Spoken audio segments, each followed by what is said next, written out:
How to enable ChatGPT web search feature. So the first thing you'll need to do is open up your browser and go to chatgpt.com and make sure you're signed into your account. You can also use the ChatGPT app if you are on a mobile device. Now you want to click on your profile button on the bottom left, and then this should show up this menu. You want to go to settings, and from here you want to go to the personalization tab or panel from here. Now scroll all the way down and you should find an advanced section here. Make sure to expand it. And from here, you're going to make sure web search is turned on.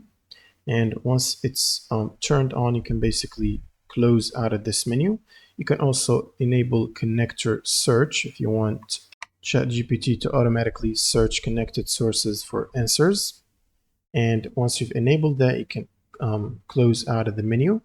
Now, once you go into a new chat, you can click on the plus button and click on web search here and type your prompt. And now ChatGPT will perform a web search for your prompt. And that's pretty much it for this video. If you have any questions, leave them in the comments below and see you on the next one.